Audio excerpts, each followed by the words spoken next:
G24 TV news కి స్వాగతం. ముందుగా ముఖ్యాంశాలు.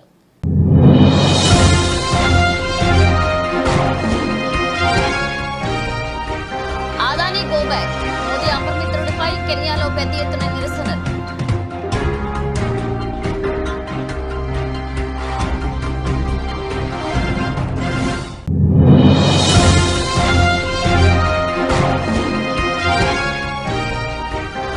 బీజేపీ ఉన్నంతకాలం అలా జరగలేదు.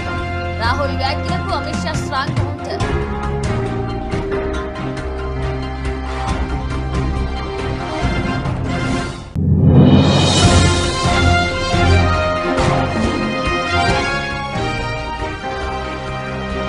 తెలుగు రాష్ట్రాలకు మరొకసారి వర్షం. మోస్తారు నుంచి భారీ వర్షాలు కురిసే అవకాశం ఉందన్న వాతావరణ శాఖ.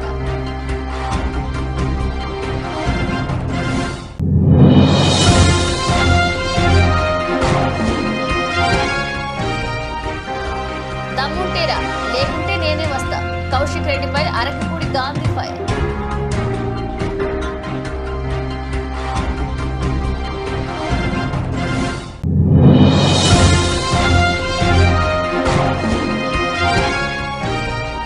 ఆక్రమించిన చెరువులను అప్పచెప్పదు, లేదంటే ఉన్నపళ్లంగా నేలమట్టం చేస్తాం.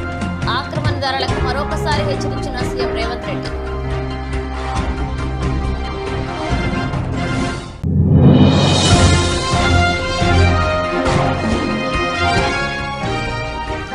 ముంబైని వేడున్న హీట్ మ్యాన్. వేలాంలోకి వెళ్లేందుకు ఆసక్తిగా ఉన్న రోహిత్.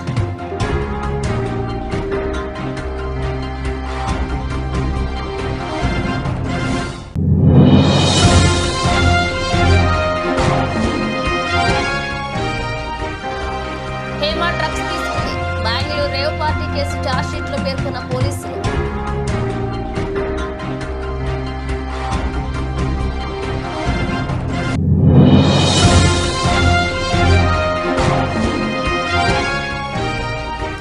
హైరేంజ్ లో స్టార్ట్ అయిన స్టాక్ మార్కెట్. సెన్సెక్స్ 400 పాయింట్లు జంప్. 25,000 వైపైన Nifty.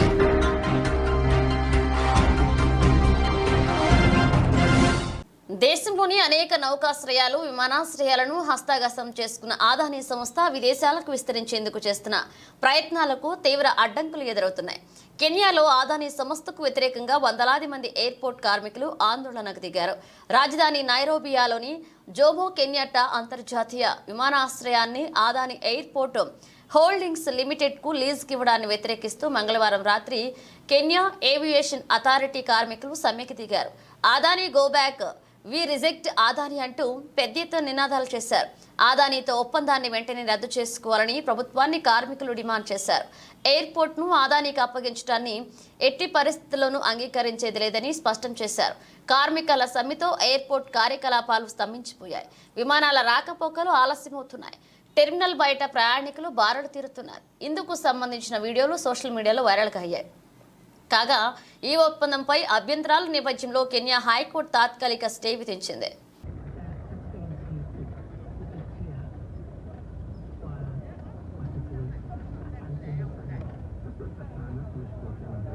When I check my itinerary, all the flights have already departed.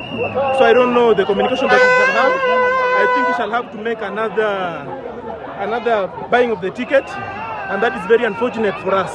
It is very unfortunate that the Kenyan government does not want to pay attention on the matters of the Kenyan citizens that they are raising, because they want to give this airport to the Adani company, and that is very bad. Where are you traveling to? I was traveling to America పర్యటనలో ఉన్న Congress MP Rahul Gandhi భారతదేశంలో రిజర్వేషన్ల విషయంతో పాటు పలు అంశాలపై కీలక వ్యాఖ్యలు చేశారు. రాహుల్ వ్యాఖ్యలపై బీజేపీ నేతలు మండిపడుతున్నారు. విదేశాల్లో భారత్కు వ్యతిరేకంగా మాట్లాడడం ఏమిటని ప్రశ్నిస్తున్నారు. అమెరికాలో భారతదేశాన్ని కించపరచులాగా వ్యాఖ్యలు చేసిన రాహుల్ వెంటనే క్షమాపణలు చెప్పాలని డిమాండ్ చేస్తున్నారు. ఈ క్రమంలో రాహుల్ వ్యాఖ్యలపై అమిత్ షా స్పందించారు. దేశ వ్యతిరేక ప్రకటనలు చేయడం, దేశాన్ని విచ్ఛిన్నం చేసే శక్తులకు అండగా నిలవడం రాహుల్ కాంగ్రెస్ పార్టీ నేతలకు అలవాటుగా మారిందని ఆగ్రహాన్ని వ్యక్తం చేశారు. రాహుల్ గాంధీకి ఒక విషయం స్పష్టం చేయాలని అనుకుంటున్నాను. బీజేపీ ఉన్నంతకాలం దేశంలో రిజర్వేషన్లను ఎవరూ రద్దు చేయలేరు. అదేవిధంగా దేశ భద్రతతో ఆటలాడలేరని అమిత్ షా అన్నారు. రాహుల్ గాంధీ ప్రతిసారి దేశ భద్రతను ముప్పులో పడేస్తున్నారు. దేశ ప్రజల మనోభావాలను దెబ్బతీస్తున్నారని అమిత్ షా అన్నారు. ప్రాంతీయవాదం, మతం, భాష పరంగా చీలికలు తెచ్చే కాంగ్రెస్ రాజకీయాలను రాహుల్ ప్రకటన బయటపెట్టిందని అమిత్ షా అన్నారు. मित्रों, हम सभी जानते हैं साइबर सुरक्षा के बगैर देश का विकास इस समय में असंभव है। टेक्नोलॉजी एक दृष्टि से मानव जीवन के लिए आशीर्वाद साबित होती है। कई सारे नए इनिशिएटिव जो हर व्यक्ति को सक्षम बनाने के लिए, चाहे आर्थिक रूप से हो, सामाजिक रूप से हो या आत्मसम्मान की सुरक्षा की दृष्टि से हो, टेक्नोलॉजी का बहुत बड़ा उपयोग हो रहा है। बिजनेस के अंदर और इकोनॉमी को बढ़ावा देने के लिए भी टेक्नोलॉजी का बहुत बड़ा उपयोग हो रहा है। परंतु इसके साथ साथ टेक्नोलॉजी से कई सारे खतरे भी आज सृजित होते हुए दिखाई पड़े हैं। इसलिए मैं मानता हूं कि साइबर सुरक्षा अब केवल डिजिटल दुनिया तक ही सीमित नहीं है। साइबर सुरक्षा राष्ट्रीय सुरक्षा का एक अहम पहलू बन गया है, जिसके बगैर हमारी राष्ट्र की सुरक्षा भी करना असंभव है। గత నెల రోజులుగా ఎడతెరిపి లేని భారీ వర్షాలతో తెలుగు రాష్ట్రాల్లోని పలు ప్రాంతాల్లో చిగురుటాకులా వణికిపోతున్నాయి. భారీ వర్షాలకు తోడు ఎగువ ప్రాంతాల నుంచి వస్తున్న వరదలు, నదులు, వాగులు, వంకలు పొంగి పొర్లుతుండటంతో లోతట్టు ప్రాంతాల్లోకి వరద నీరు చేరుతుంది. ఇటీవలే కురిసిన భారీ వర్షాల కారణంగా ఖమ్మం, విజయవాడ ప్రాంతాలు వరద ముంపుకు గురయ్యాయి. మున్నేరులోకి రికార్డు స్థాయిలో వరద ప్రవాహంతో ఖమ్మం నగరంలోని పలు ప్రాంతాలు నీట మునిగాయి. బుడమేరుకు గండ్లు పడ్డంతో విజయవాడలోని పలు డివిజన్లలో వరద నీరు చేరింది. దీంతో ప్రజలు తీవ్ర ఇబ్బందులు ఎదుర్కొన్నారు. ఎడతెరిపి లేని వర్షాలతో రెండు తెలుగు రాష్ట్రాల్లోని ప్రజలు ఇబ్బందులు ఎదుర్కొంటున్నారు. గత 3 రోజులుగా వరుణుడు శాంతించడంతో ముంపు వరద ప్రాంతాల ప్రజలు కాస్త ఊపిరి పీల్చుకుంటున్నారు. అయితే తాజాగా బంగాళాఖాతంలో మరొక అల్పపీడనం ఏర్పడే సూచనలు కనిపిస్తుండటంతో మరొకసారి తెలుగు రాష్ట్రాల్లో వర్షాలు పడే అవకాశం ఉందని వాతావరణ శాఖ అంచనా వేస్తుంది. దీంతో ప్రజల్లో ఆందోళన వ్యక్తమవుతుంది. గత నెల రోజులుగా ఎడతెరిపి లేని భారీ వర్షాలతో తెలుగు రాష్ట్రాల్లోని పలు ప్రాంతాల్లో చిగురుటాకుల్లో వణికిపోతున్నాయి. భారీ వర్షాలకు తోడు ఎగువ ప్రాంతాల నుంచి వస్తున్న వరదతో నదులు, వాగులు, వంకలు పొంగి పొర్లుతుండటంతో లోతట్టు ప్రాంతాల్లోకి వరద నీరు చేరుతుంది. ఇటీవలే కురిసిన భారీ వర్షాల కారణంగా ఖమ్మం, విజయవాడ ప్రాంతాలు వరద ముంపును గురయ్యాయి. మున్నేరులోకి రికార్డు స్థాయిలో వరద ప్రవాహంతో ఖమ్మం నగరంలోని పలు ప్రాంతాలు నీట మునిగాయి. బుడమేరు గండ్లు పడ్డంతో విజయవాడలోని పలు డివిజన్లలో వరద నీరు చేరింది.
జగనన్న మీకు ఈ ధిక్కార శాశ్వతం కాదు, సాధింపు చర్యలు మానుకోండని సాంప్రదాయాలకు తెరతీయకండి, ఇక రేపటి రోజున కూడా మీకు ఇదే గతి పడుతుందంటూ విమర్శించారు. నేను అడుగుతా ఉన్నది ఒకటి, ఒక తప్పుడు సాంప్రదాయానికి మీరు నాంది పలుకుతా ఉన్నారు. ఇదే గన కొనసాగితే నేను చెప్తా ఉన్నా, మీ ప్రభుత్వం ఎల్లకాలం ఉండదు. మీ ప్రభుత్వం ఎల్లకాలం ఉండదు. ఒక తప్పుడు సాంప్రదాయానికి మీరు బీజం వేస్తా ఉన్నారు. ఇదే తప్పుడు సాంప్రదాయం ఒక సునామీ అవుతుంది. రేపొద్దున మీ నాయకులందరికీ కూడా ఇదే గతి పడుతుంది. ఇదే జైల్లోనే మీరంతా కూడా ఉంటారు. ఇది కూడా గమనించుకోవాలని చెప్తా ఉన్నా. ఒక తప్పుడు సాంప్రదాయానికి మీరు నాంది పలుకుతా ఉన్నారు. ఒక తప్పుడు పద్ధతికి మీరు నాంది పలుకుతా ఉన్నారు. మార్పు తెచ్చుకోకపోతే మాత్రం రెడ్ బుక్ మీరు ఒక్కరే పెట్టుకుంటారని చెప్పి మీరు అనుకుంటున్నారేమో. రెడ్ బుక్ పెట్టుకోవడం అనేది చాలా సులభమైన పని. నల్గొండ జిల్లా దామచర్ల మండలంలో యాదాద్రి థర్మల్ పవర్ ప్లాంట్ ను ఉప ముఖ్యమంత్రి బట్టి విక్రమార్క, మంత్రులు కోమటిరెడ్డి వెంకటరెడ్డి, ఉత్తమ్ కుమార్ రెడ్డి పర్యటించారు. యాదాద్రి థర్మల్ పవర్ ప్లాంట్ లో జరుగుతున్న పనుల పురోగతిపై అధికారులతో చర్చించారు.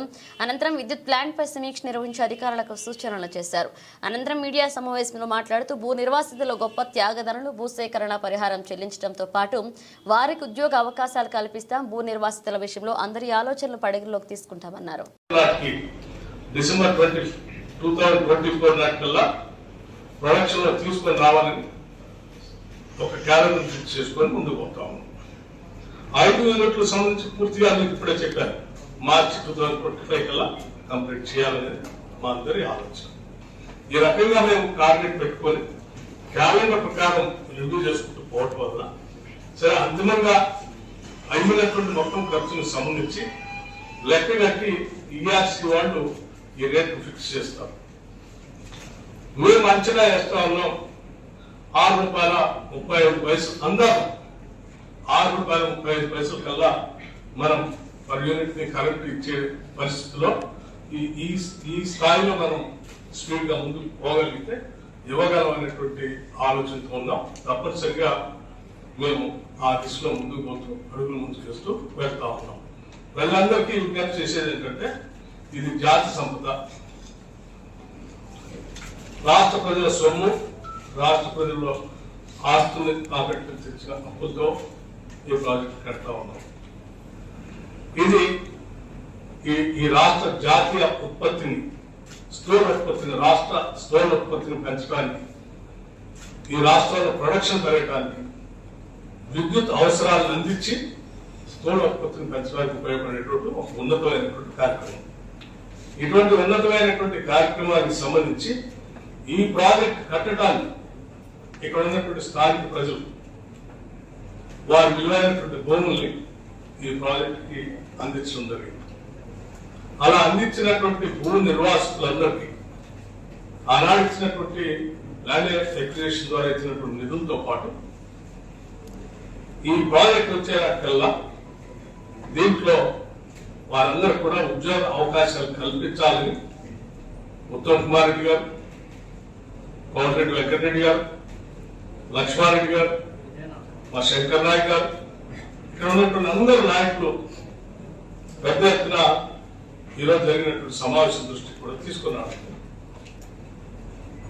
మీరు ఆలోచనలన్నింటినీ పరిగణలో తీసుకొని ఆనాడు ఏ రకంగా అయితే మాట ఇచ్చారో ఆ మాటని తప్పనిసరిగా ఒక ఉన్నతమైనటువంటి ఆశయంతో భూములు ఇచ్చినటువంటి వాళ్ళంతా కూడా నా దృష్టిలో. మహబూబాద్ జిల్లా తొర్రూరు మున్సిపాలిటీ పరిధిలోని 4 వార్డులో అంగడికి వెళ్లే దారిలో డ్రైనేజీపై నిర్మించిన కలవర్టును తక్షణమే నిర్మించాలని సిపిఎం మరియు ఆ కాలనీ వాసుల ఆధ్వర్యంలో నిరసన కార్యక్రమాన్ని నిర్వహించడం జరిగింది. ఈ సందర్భంగా సిపిఎం జిల్లా కార్యవర్గ సభ్యుడు బొల్లం అశోక్, సిపిఎం మండల అధ్యక్షుడు మహమ్మద్ యాకూబ్లు కాలనీ వాసులతో కలిసి మాట్లాడుతూ మున్సిపాలిటీ పరిధిలోని 4 వార్డులో ప్రజల మరియు ద్విచక్ర వాహనదారుల రాకపోకల కోసం డ్రైనేజీపై నిర్మించిన కలవర్టు కూలిపోవడంతో స్కూల్కి వెళ్లే విద్యార్థుల కోసం వచ్చే బస్సులు రాకపోవడంతో స్కూల్కి వెళ్లే పిల్లలు చాలా ఇబ్బందులు గురవుతున్నారని, ఆ దారి వెంట వెళ్లే వృద్ధులకు, వికలాంగులకు మరియు ప్రజలకు నడవడానికి ఇబ్బందిగా ఉందని సమస్యను ఏవీ న్యూస్ దృష్టికి తీసుకురాగా ఆ సమస్యను ఏవీ న్యూస్ లో ప్రచారం చేయగా మున్సిపల్ శాఖ అధికారులు వెంటనే స్పందించి కాలువపై కలవట నిర్మించడం జరిగింది. ఈ సందర్భంగా కాలనీకి చెందిన స్థానిక ప్రజలు మరియు సిపిఎం జిల్లా కార్యవర్గ బొల్లం అశోక్లు సంయుక్తంగా మాట్లాడుతూ కాలువపై కలవటను తక్షణమే నిర్మించాలని ఏవీ న్యూస్ కు తెలపడంతో వార్తను ఏవీ న్యూస్ లో ప్రచారం చేయగా మున్సిపల్ శాఖ అధికారులు తక్షణమే స్పందించి కాలువపై కలవాటు నిర్మించినందుకు అధికారులకు మరియు ఏవీ న్యూస్ ఛానల్ ప్రతినిధికి ప్రత్యేక ధన్యవాదాలు, కృతజ్ఞతలు తెలిపారు. 5 రోజుల కింద ఈ కల్వర్టు వర్షాలకు కూలిపోయి ఇటు సైడు స్కూల్ బస్సులు కానీ, ఆటోలు కానీ, బైకులు కానీ పోలేనటువంటి పరిస్థితి ఉంటే సిపిఎం పార్టీ తొర్రూరు మండల కమిటీ ఆధ్వర్యంలో నిరసన కార్యక్రమం చేపట్టడం జరిగింది. ఈ నిరసన కార్యక్రమాన్ని ఏవీ న్యూస్ వారు ప్రచురించడం, దానికి వెంటనే మున్సిపల్ అధికారులు స్పందించి ఈ కల్వర్టు నిర్మాణం చేయడం జరిగింది. ఏవీ న్యూస్ స్పందనకు ఏవీ న్యూస్ వారికి ప్రత్యేకంగా ధన్యవాదాలు. ఇక్కడ అమీర్ గారు ప్రతి చిన్న విషయంలో ఏ ప్రజా సమస్యల మీద ఎక్కడ చేయాల్సి వచ్చినా ఏవీ న్యూస్ వారు ముందుకు రావడం, దాంట్లో అమీర్ ముందుండి అన్ని కార్యక్రమాలలో ఓ నిరుద్యోగ యువత మేలుకు ఉద్యోగం నిరుద్యోగ భృతి కోసం ఈ ప్రభుత్వంపై ఉద్యమం చేయక తప్పదని కొల్చారం మాజీ జడ్పీటీసీ ఎనుగంట్ల మాజీ సర్పంచ్ కోరబోయిన మొగలయ్య ముదిరాజ్ అన్నారు. కొల్చారం మండలం ఎనుగంట్ల గ్రామంలో మొగలయ్య మీ టీవీతో ప్రత్యేకంగా మాట్లాడారు. ఎన్ని ఉద్యమాలు పోరాటాలు చేసి ప్రత్యేక తెలంగాణ రాష్ట్రాన్ని సాధించుకున్నామని అన్నారు. ప్రస్తుతం తెలంగాణ రాష్ట్రంలో కేసీఆర్ ప్రవేశపెట్టిన అభివృద్ధి సంక్షేమ పథకాలు సాగునీరు తాగునీరుతో పాటు వివిధ రకాల పెన్షన్లను ప్రస్తుత ప్రభుత్వం కొనసాగించాలన్నారు. రాష్ట్రంలో దేశంలో అనేక రకాల వనరులు ఉన్నాయని వాటికి దేశాభివృద్ధి కోసం వాడుకోవాలన్నారు. నేటి యువత ఉద్యోగాల కోసం ఉద్యమం చేయక తప్పదన్నారు. తాను ప్రజాసేవ చేయడానికి కోసం ప్రభుత్వ ఉద్యోగానికి రాజీనామా చేసి నిస్వార్థంగా పనిచేశానన్నారు. జడ్పీటీసీగా సర్పంచ్గా ఎన్నో అభివృద్ధి సంక్షేమ కార్యక్రమాలు చేశానని చెప్పారు. ఏకం కండి, ఉద్యోగానికి సిద్ధం కండి. ఉద్యోగం లేనిది ఉద్యోగాలు రావు. అందుకనే మనమందరం ఉద్యోగానికి సిద్ధం కావాలి. ఉద్యోగం చేస్తేనే మన నిరుద్యోగ బుద్ధి వస్తుంది. అందరికీ ఉద్యోగాలు వస్తాయి. ఉద్యోగాలు ఎట్లా వస్తాయని అంటారు. మనం చేయొచ్చు, సాధ్యం కాని ఏది లేదు. మీరందరూ ఐక్యంగా ఉండి మనం ప్రభుత్వంతో పోరాడవలసిన అవసరం ఎంతైనా ఉంది. చూడండి, మన మేనిఫెస్టో ఏంటంటే ముందు రైతు సమస్య గురించి, రైతులకు సాగునీరు కానివ్వండి, తాగునీరు కానివ్వండి, ఏదైతే కేసీఆర్ గారు రైతుల గురించి ఏమైతే పథకాలు అమలు చేస్తున్నారో వాటన్నిటిని కంటిన్యూ చేయవలసిన అవసరం ఉంది. కంటిన్యూ చేపిద్దాం. అదేవిధంగా ఇక్కడి పెన్షన్లు కానివ్వండి, బియ్యం కానివ్వండి, ఉచిత బియ్యం కానివ్వండి, అన్నీ కూడా ఏదైతే కేసీఆర్ చేస్తున్న సంక్షేమ కార్యక్రమాన్ని కూడా ప్రతి రాష్ట్రంలో మనం ఇవి అమలు చేద్దాం. మన భారతదేశంలో ఎన్నో వస్తువులు ఉన్నాయి. ఖనిజ సంపద ఉంది, నీటి సంపద ఉంది, మంచి ఈ భూములు ఉన్నాయి. కానీ ఉపయోగములు ఇంకా లేకుండా ఉంది. మన నాయకులు ప్రజాస్వామ్యాన్ని 75 సంవత్సరాలు కాపాడింది. కానీ మన దేశం ఇంకా ఎంత అభివృద్ధి కావాలో అంత కాలేదు.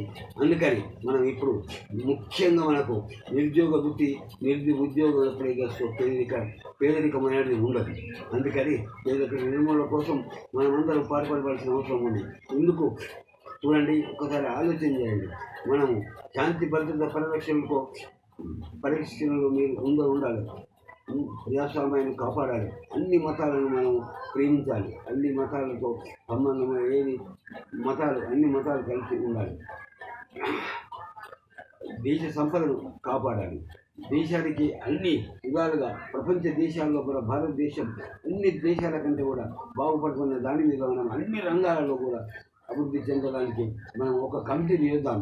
ఆ కమిటీలో దేశ ప్రధాని ఎప్పుడైతే ఎలక్షన్ తర్వాత కూడా. ఈ రోజు సూర్యాపేట జిల్లా తుంగతుర్తి మండల కేంద్రంలో విజ్ఞాన కేంద్రం వద్ద సిపిఐ ఎమ్మెల్యే మాస్లైన్ ఆధ్వర్యంలో కామ్రేడ్ దుబ్బాక సంజీవారెడ్డి వర్ధంతి సందర్భంగా పూలమాలలు వేసి ఘనంగా నివాళులర్పించారు. జిల్లా కమిటీ సభ్యులు కామ్రేడ్ పేర్ల నాగయ్య మాట్లాడుతూ, కామ్రేడ్ దుబ్బాక సంజీవారెడ్డి పస్తనూరు గ్రామంలో జన్మించారు. పీడిత ప్రజల కష్ట నష్టాలను చూసి చెల్లించిపోయి తన ఉపాధ్యాయ వృత్తిని మధ్యలోనే వదిలేసి ఉద్యమ బాట పట్టారు.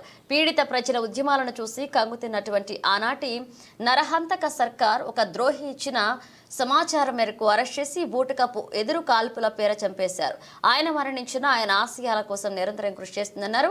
ఈ కార్యక్రమంలో జిల్లా కమిటీ నాయకులు వేల్పుల లక్ష్మయ్య, కనిన గొడ్డలి నరసయ్య, సుధాకర్, యాకూబ్ హుస్సేన్, బోయిన భాస్కర్, లక్ష్మయ్య, వెంకటయ్యమ్మ, అంజయ్య పాల్గొన్నారు. వర్ధిల్లాలి సిపిఎంఎల్ మాస్ లైన్. జోహార్ అమర వీరులకు, అమర వీరులకు, అమర వీరులకు. కామ్రేడ్స్, ఈరోజు సిపిఐఎంఎల్ మాస్ లైన్ పార్టీ ఆధ్వర్యంలో కామ్రేడ్ దుబ్బాక సంజీవరెడ్డి గారి వర్ధంతిని తుంగతుర్తి మండల కేంద్రంలోని ఆయన విజ్ఞాన కేంద్రం వద్ద మన పార్టీ ఆఫీసు వద్ద నిర్వహించి ఆయన పూలమాలలు వేసి జరుగుతాము. మిత్రులారా, కామ్రేడ్ చంద్రపుల్లారెడ్డి లైన్ని అనుసరించి ఆనాడు విప్లవోద్యమంలోకి తన ఉపాధ్యాయ వృత్తిని కూడా వదిలిపెట్టి విప్లవోద్యమం నుంచి పీడిత ప్రజల విముక్తి కోసం, భూమి భుక్తి, పేద ప్రజల విముక్తి కోసం తన అమూల్యమైనటువంటి ప్రాణాలను త్యాగం చేసినటువంటి అమరవీరుడు కామ్రేడ్ దుబ్బాక. ఆయన ఆశయాల్ని స్మరించడం అంటే చాలామంది చెట్టు పేరు చెప్పుకొని కాలనుకునే విధంగా కొంతమంది పేరు చెప్పుకొని ఆయన ఏ పొందాలైతే నడిచిండో, ఆయన ఎవరికి విముక్తి కోసం అయితే కొట్లాడిండో ఆ ప్రజలకు అందుబాటులో ఉండాల్సినటువంటి బాధ్యత ఈనాటి విప్లవకారుల మీద ఉంది. చాలామంది విప్లవకారులు విప్లవం పేరుతో చెప్పుకుంటూ జలసాలు చేస్తున్నటువంటి పరిస్థితి ఉంది. కానీ ఈనాడు మాస్ లైన్ పార్టీ మొత్తం కూడా ఎక్కడైతే పీడిత ప్రజలు ఉంటారో, ఎక్కడైతే అణగారిన ప్రజలు ఉంటారో, ఎక్కడైతే అణగారిన వర్గాలు ఉన్నారో, ఎక్కడైతే అణచివేత ఉందో సవాళ్లు ప్రతి సవాళ్లతో PSC chairman Arekapudi Gandhi BRS MLA పాడి కౌశిక్ రెడ్డి వ్యవహారం హాట్ టాపిక్ గా మారింది. ఉదయం 11 గంటలకు అరకెపూడి గాంధీ ఇంటికి వెళ్లి బీఆర్ఎస్ పార్టీ కండువా కప్పుతానంటూ కౌశిక్ రెడ్డి సవాల్ చేశారు. దీంతో గాంధీ ఇంటి ముందు పోలీసులు భద్రతను పెంచారు. ముందుగా జాగ్రత్తగా ఆయన ఇంటికి వెళ్లే దారుల్లో బారికేడ్లతో పాటు భారీ బందోబస్తును పోలీసులు ఏర్పాటు చేశారు. మరోవైపు కౌశిక్ రెడ్డిపై అరకెపూడి గాంధీ తీవ్ర స్థాయిలో విమర్శలు చేశారు. కౌశిక్ రెడ్డి వల్లే బీఆర్ఎస్ పార్టీ నాశనమైందన్నారు. దమ్ముంటే ఉదయం 11 గంటలకు కౌశిక్ రెడ్డి తన ఇంటికి రావాలని, లేదంటే మధ్యాహ్నం 12 గంటలకు నేనే ఆయన నివాసానికి వెళ్తానంటూ గాంధీ అన్నారు. ఇద్దరి దమ్మింటో తేల్చుకుందాం రా అంటూ సవాల్ చేశారు.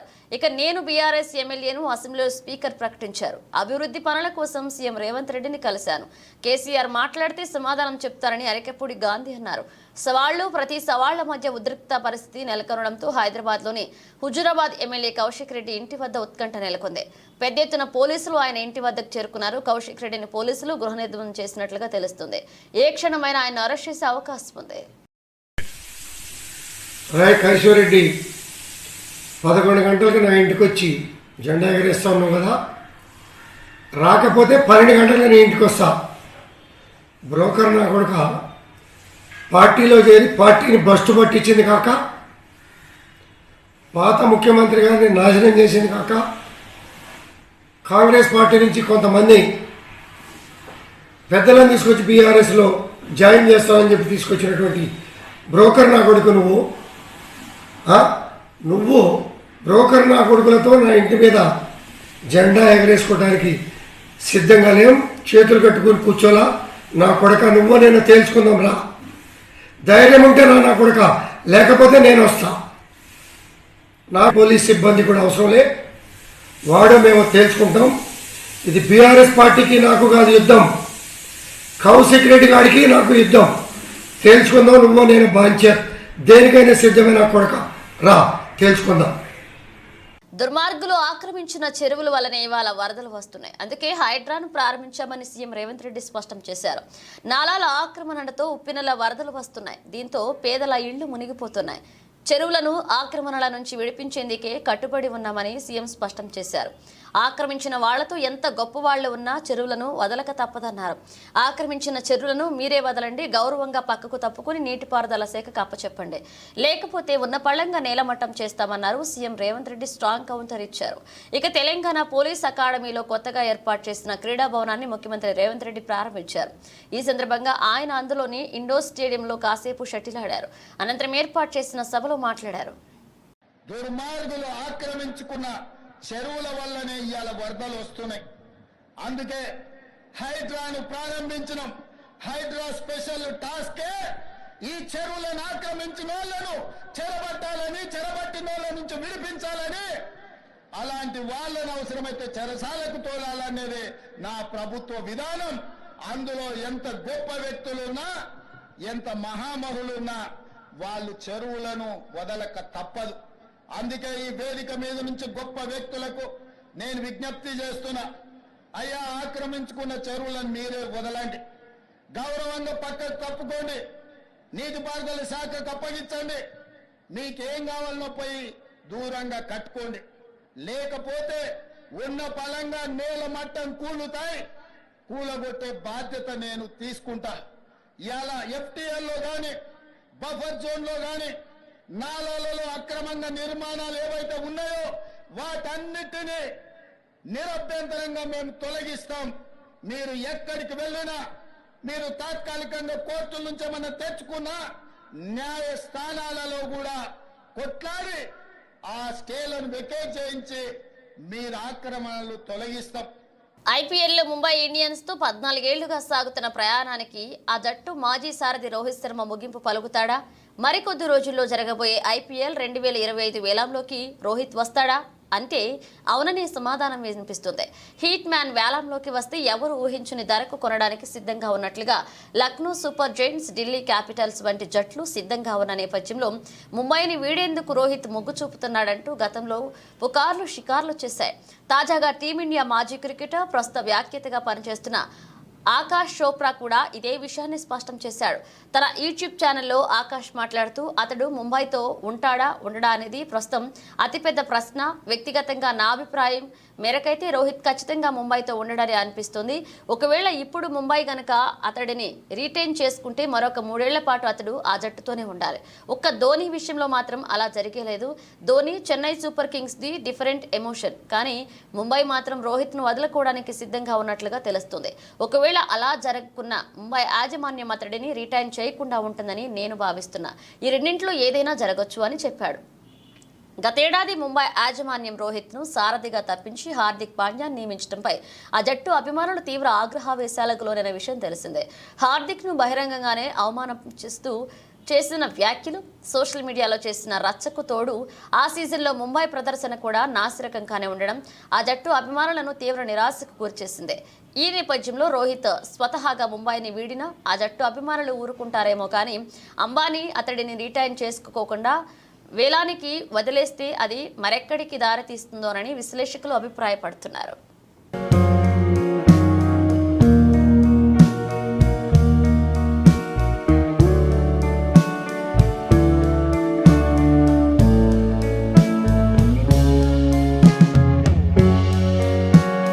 కొన్ని రోజుల క్రితం చర్చనీయాంశంగా మారిన బెంగళూరు రేవ్ పార్టీ కేసులో పోలీసులు ఫైనల్గా ఛార్జ్షీట్ దాఖలు చేశారు. టాలీవుడ్ నటి హేమ డ్రగ్స్ తీసుకున్నట్లుగా నివేదికలో పేర్కొన్నారు పోలీసులు. MDMA మెడికల్ రిపోర్ట్ను కూడా జత చేశారు. ఈ కేసులో నటి హేమతో పాటు 88 మంది డ్రగ్స్ తీసుకున్నారన్నారు. ఇక పోలీసులు ఛార్జ్షీట్లో రేవ్ పార్టీ నిర్వాహకులుగా 9 మందిని పేర్కొన్నారు. రేవ్ పార్టీ కేసులో హేమ ఇప్పటికే బెంగళూరు పరపరణ అగ్రహార జైల్లో 14 రోజులు జ్యుడిషియల్ కస్టడీలో ఉన్నారని తెలిసిందే. ఇక అనంతరం Bengaluru rural NDPS special court ఆమెకు షరతులతో కూడిన బెయిల్ మంజూరు చేసింది. ఇక డ్రగ్స్ కేసులో పట్టుబడడంతో ప్రముఖ సినీ నటిని సస్పెండ్ చేస్తూ మూవీ ఆర్టిస్ట్ అసోసియేషన్ కమిటీ నిర్ణయం తీసుకుంది. అయితే ఆగస్టులో హేమపై వేసిన సస్పెన్షన్ ఎత్తివేసింది.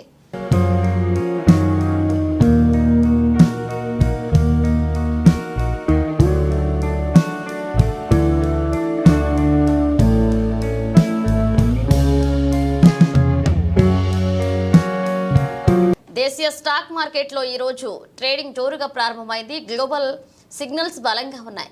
అమెరికన్ మార్కెట్ల నుంచి వీచిన సానుకూల పవనాల ఆధారంగా భారతీయ స్టాక్ మార్కెట్లు కూడా గ్రాండ్గా ఓపెన్ అయింది. నిఫ్టీలోని అన్ని రంగాల సూచీలు పచ్చగా ట్రేడ్ అవుతున్నాయి. Auto, IT, metal, PSU bank, pharma, FMCG, reality, oil అలాగే గ్యాస్ స్టాక్స్ హుషారుగా ఉన్నాయి. గత సెషన్లో 81,523 దగ్గర క్లోజ్ అయిన BSE సెన్సెక్స్ ఈ రోజు 407.02 పాయింట్లు లేదా 0.50% పెరుగుదలతో 81,930 దగ్గర ఓపెన్ అయింది. ఇక బుధవారం 24,918 దగ్గర ఆగిన నిఫ్టీ ఈ రోజు 141.20 పాయింట్లు లేదా 0.57% భారీ పెరుగుదలతో 25,059 స్థాయి వద్ద ప్రారంభమైంది. ఇక ట్రేడ్ ప్రారంభంలో సెన్సెక్స్ 30 ప్యాక్లు 23 స్టాక్ బలాన్ని ప్రదర్శించగా కేవలం 7 స్టాక్స్ మాత్రమే బలహీనంగా కొనసాగుతున్నాయి. ఇక నిఫ్టీ 50 ప్యాక్లోకి 43 షేర్లు లాభపడగా 7 పేర్లు నష్టంలో ఉన్నాయి.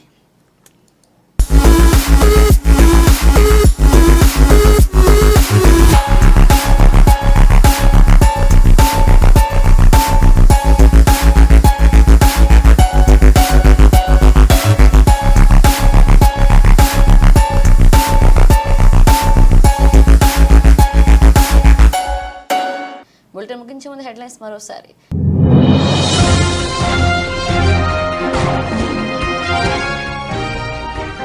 ఆదాని గో బ్యాక్, మోదీ అపమిత్రుడిపై కెన్యాలో పెద్ద ఎత్తున నిరసనలు.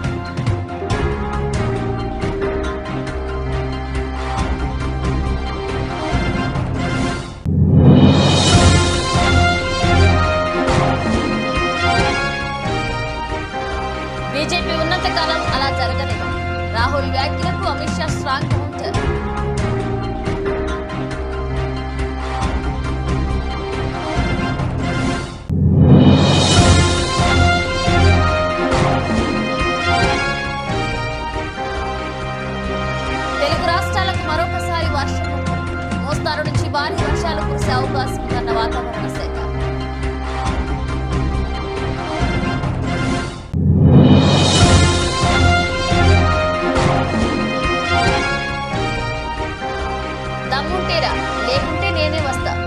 రేవంత్ రెడ్డిపై అరకపూడి గాంధీ ఫైర్.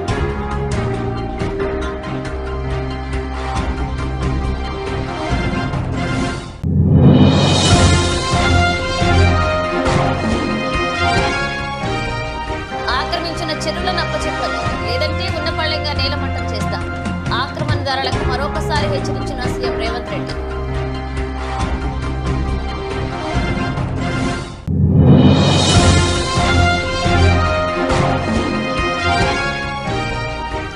ముంబైని వేడున్న హీట్ మ్యాన్, వేలాంలోకి వెళ్లేందుకు ఆసక్తిగా ఉన్న రోహిత్.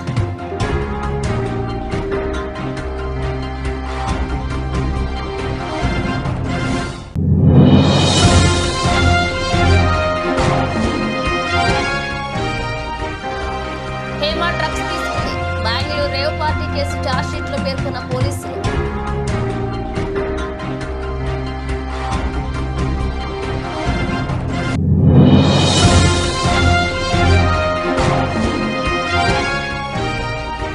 హై రేంజ్ లో స్టార్ట్ అయిన స్టాక్ మార్కెట్, సెన్సెక్స్ 400 పాయింట్లు జంప్, 25,000 వైపైన నిఫ్టీ.